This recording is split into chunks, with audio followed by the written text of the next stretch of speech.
Pegamos a estrada em direção à zona da Mata Sul de Pernambuco. Nosso destino é o município de Jaqueira, a 125 quilômetros do Recife. O cenário é pintado de verde pelos canaviais. Algumas manchas mais escuras nos topos dos morros são fragmentos da Mata Atlântica. Passamos pela cidade que nasceu às margens do rio Pirangi. Jaqueira tem cerca de 12 mil habitantes. A base da economia é a agricultura. O morador mais ilustre é difícil de encontrar. Um passarinho muito raro e ameaçado de extinção. O limpa-folha do Nordeste. Mas o que nos traz até aqui é uma maravilha pouco conhecida. A primeira sensação de quem vê uma obra assim tão imponente, quase que escondida aqui no interior de Pernambuco, é de surpresa. Como e por que foram construir um prédio nessa dimensão aqui na Zona da Mata, quase 2 séculos atrás, quando o transporte era precário, as estradas inexistentes e as distâncias quase que intransponíveis? Este é o Educandário São Joaquim, uma relíquia do século XIX. Uma estrada de terra cercada pelos canaviais nos leva ao encontro com o passado. A construção é grandiosa, mas não escapou das marcas do tempo e do abandono. Olhando de perto, dá para ver os estragos. O telhado desabou em algumas partes. A madeira não resistiu aos cupins. Pequenas cicatrizes no endereço repleto de história. E quem nos conta como tudo começou é o pesquisador e historiador Ricardo Guerra, ex-aluno do Educandário e apaixonado pelo lugar. O prédio foi construído para ser uma fortaleza dos militares. Aqui funcionou a colônia militar Pimenteiras. Eram 4.336 hectares de terra que pertencia ao general Pimenta, né? A apelidado Pimenta. Por isso, essa denominação de Pimenteiras. Ela funcionou de 1830, mais precisamente quando ela foi implantada no dia 9 de novembro de 1830, até 1869, quando foi desativada e o prédio ficou abandonado. Nesse prédio aqui, o que é? Aqui eram os alojamentos dos soldados do imperador, né? De ambos os lados, lado leste e lado oeste. Quantos homens passaram por aqui? Cerca de 7.000 homens serviram a sua majestade o imperador Pedro I e depois ao seu filho Pedro II. O quartel foi construído por ordem do imperador Dom Pedro I. Foi utilizado muito ferro fundido, como no mercado de São José, no centro do Recife. O arquiteto foi o mesmo que projetou a Igreja da Penha. O frade capuchinho Francisco Maria de Vicência, que aparece neste retrato. Encontramos uma curiosidade do tempo em que não havia energia elétrica. Eram iluminados por achotes, né? Ou tochas, com que? As tochas ficavam aqui, né? Ficavam aí com... Esse cilindro aqui, de suporte. Com azeite de mamona, que era o combustível da época, né? Não existia petróleo praticamente, né? E eram iluminados todo aqui o pátio. Esse pátio nós calculamos cerca de 10.000 metros quadrados, né? De ambos os lados. Os soldados do imperador ficava, era só a parte térrea, não existia a parte de primeiro e segundo andar. São 13.000 metros quadrados de área construída. 2 alas imensas serviam de alojamento para os militares. As guaritas eram cavalariças, o local destinado aos cavalos. O prédio tinha uma função estratégica para combater os guerrilheiros da chamada Guerra dos Cabanos, uma parte quase esquecida da história que se passou em terras pernambucanas. Era justamente problemas de índios, porque os índios haviam sido desalojados da aldeia de Escada para a aldeia do Riacho do Mato Frio, que fica a cerca de 15 quilômetros daqui, e o esbulho de terra desses índios, devido à terra ser muito fértil, os grandes latifundiários estavam querendo tomar essas terras. E então existia muito conflito entre índios e os moradores da região. E o imperador, ele sensível a isso, implantou essas 2 colônias. Só que nesse íntere há a Guerra dos Cabanos, de 1832, com a abdicação de Pedro I em 1831, e perdura essa guerra até 1836.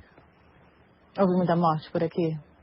A população da província de Pernambuco era estimada de 500.000 pessoas.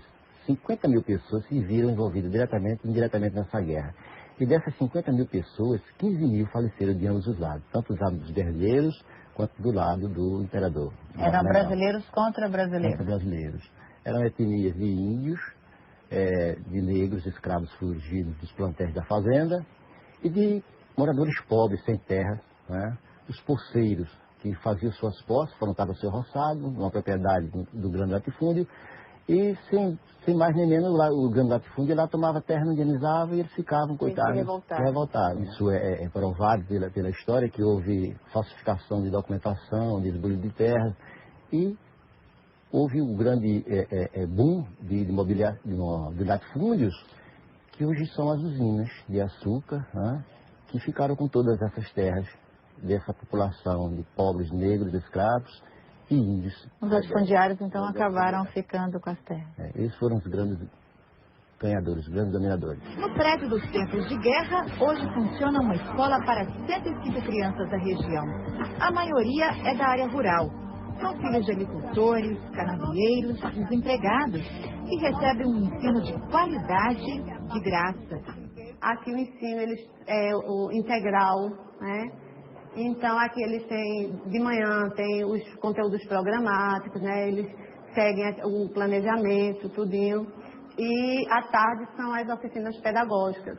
Então à tarde eles têm trabalhos artesanais, tem educação física, tem informática, aula de informática, inglês, aula de inglês também. Então é bem diversificado à tarde. Então eles gostam, né? E nas escolas públicas, né, não tem muitas essas opções. Há quanto tempo você estuda aqui? 5 anos. E o que você acha dessa escola? Muito boa. O que você faz? Quais as atividades? Estudo informática, faço física, estudo inglês, artesanato, um monte de coisa. A escola é mantida pela Santa Casa de Misericórdia do Recife e por voluntários alemães. O dinheiro é contado. Por isso, o colégio mantém apenas 6 salas de aula do 1º ao 5º ano. Está no 5º ano, né? O ano que vem não tem mais. O que você está achando disso? Que é muito triste, né?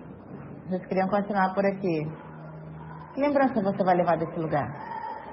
Que eu aprendi muito, que aqui ensina muitas aprendizagens e que eu vou levar boas notas daqui. Qual o seu sonho para esse lugar, né? Mais crianças já foram atendidas? Mais crianças, onde tivéssemos mais parceria, conseguíssemos mais parceiros, para que nós pudéssemos colocar até o 9º ano aqui e dar melhores condições, melhorar na parte, a parte de física da escola, que também precisa de muito melhoramento, e nós conseguíssemos mais parceiros para darmos esse apoio. Muitos pais procuram matricular os filhos aqui, mas não tem vaga, até por conta da questão de transporte escolar. E nós só temos um ônibus que vem pela manhã, trazendo as crianças, e às 7 horas da manhã, e às 16 horas eles retornam para levar as crianças para seus convívios familiares. As crianças fazem 3 refeições por dia e voltam para casa bem alimentadas. Faz parte da educação ajudar nas pequenas tarefas, como lavar os pratos. Uma rotina de colaboração. No final do século XIX, era bem diferente. Aqui funcionava um orfanato e as crianças tinham um outro perfil. Era proveniente, a grande maioria da capital pernambucana, vinha trazido para cá pelos frades da Ordem dos Capuchinhos, quando cá se instalaram e construíram esse colégio, aliás, uma colônia fonológica, ficou denominada Isabel, em 1873. E também foi reservada algumas matrículas para os filhos de ex-escravos, que eram chamados ingênuos, né? Após 1850, com a libertação da lei do ventre livre, e para também na nossa região, para os pobres órfãos. Naquela época, os alunos de mau comportamento eram punidos. Ainda resta uma lembrança assustadora. Esse aqui era o local do castigo, chamado de cafua. Olha só o aperto aqui para entrar. A porta é pequena, a gente tem que se abaixar. Não dá para ficar em pé aqui. Vou para a parte mais alta aqui no centro, ó. A cabeça encosta no teto. E a criança ficava de castigo aqui pelo menos 24 horas. Dependendo da arte do castigo, poderia ficar 48 horas e até 5 dias.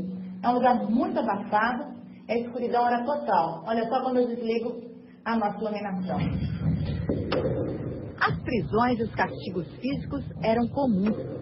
Os padres, eles agiam dessa maneira porque existia até um regulamento. O próprio Liceu de Arte e Ofício do Recife, existia um regulamento que era permitido apenas dar 6 palmatoadas em um aluno por dia. Quer dizer, esse regulamento estava estabelecido através de instruções normativas, e os quais, obviamente, aplicavam aqui também na colônia fonológica. Nos imensos dormitórios dos órfãos, restam poucas camas que não foram devoradas pelos cupins.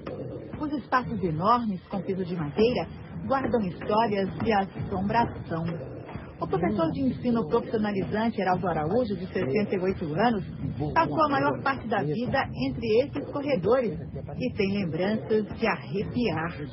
O sino tocava, o piano de vez em quando batia. Sozinho? Sozinho. Ninguém conseguia ver ninguém tocando piano? Aí eu corria, quando tomava conta do menino, corria para dentro, não tinha ninguém. Ninguém tinha. O senhor também ficava com medo? Às vezes ficava. As histórias de assombrações e do padre sem cabeça são contadas até hoje.